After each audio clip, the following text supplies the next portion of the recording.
Rick, again, we've got senior FBI agent, putting quotes again, resigning. He elevates investigations into President Trump and his allies and the electors and all that issue. He de-escalates and tries to close out improperly the Hunter Biden laptop investigation, which was suppressed before the election. We also now know he goes all the way back, Rick, to 2016 with Bruce and Nellie Orr traveling overseas while she was working for Fusion GPS, the Steele dossier, all of that.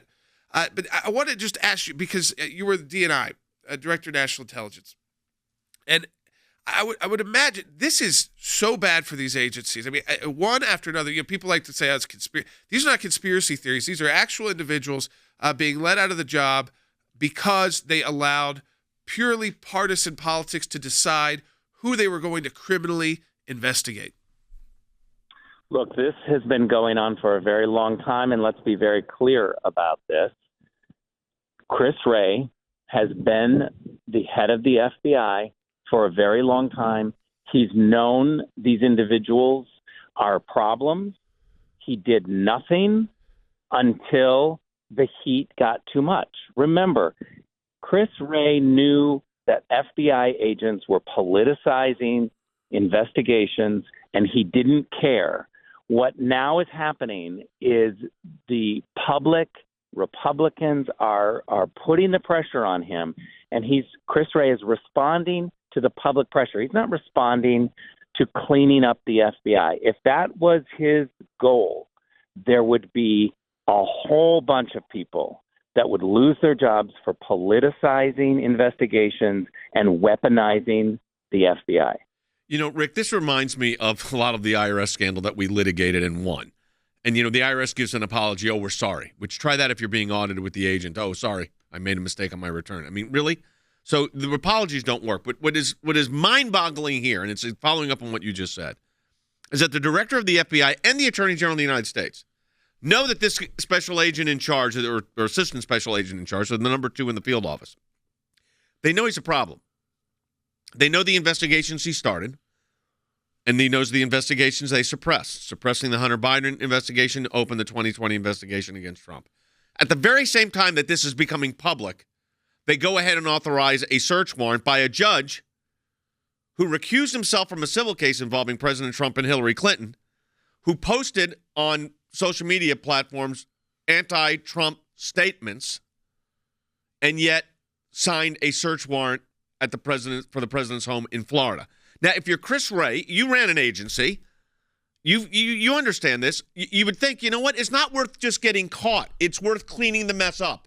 And it's like Washington's incapable of doing that. Well, let's be very clear. Chris Wray didn't see this as a problem as much as he saw it as a partisan push. And he was okay with his FBI agents being partisan because he agreed with the goal. It only became a problem, Jay, when the public started to lose faith in the FBI, when the mistakes were known, politicians and some in the media began to pressure him. It only became a problem for Chris Wray when he was being outed and viewed as weaponizing the FBI for partisan purposes. He liked it up until he got caught. I mean, the interesting thing about this FBI agent, his Twitter account is now closed, surprise, surprise, but first he was using LinkedIn while he was working, for the Trump administration. I mean, that was his commander-in-chief. And he was criticizing Bill Barr, specific to the DOJ. But then he starts sharing Lincoln Project tweets. I mean, this is up to the election. That was the Republican anti-Trump group. Yeah, going after President Trump. And again, you can have political views and be an FBI agent. What you can't do, Rick, is have your politics decide how you're going to enforce the law. At that point, all bets are off in Washington, D.C. about the trust in these agencies. How do you build the trust to the American people? And when you lose the trust, it's really hard to get back. I would say this, though, as the former acting director of national intelligence who had to work with intel and investigation agencies, I don't think it's too much to say to FBI agents who are leading prosecutions or investigations that you cannot be on social media being partisan. I know you get to do it as an individual, but when you sign up with the powers of the FBI, it's not too much to say, put a check on that because you're going to have some credibility problems for the agency. And so if you can't do it, if you really want to have your voice, your partisan voice out there, then give up your job at the FBI. I think Rick's totally right. I mean, they'll argue, well, he's got these agents have free speech rates. The problem with that is there's a compelling governmental interest in not being biased in law enforcement, and that would defeat any kind of speech interest. Let's take Tony's call out of Maryland on line 1. Hey, Tony, welcome to Secular. You're on the air. Hi. Good afternoon, gentlemen. Thank you for taking my call. You know, I've been saying for years our government is our enemy, and I hear things like this in this latest revelation.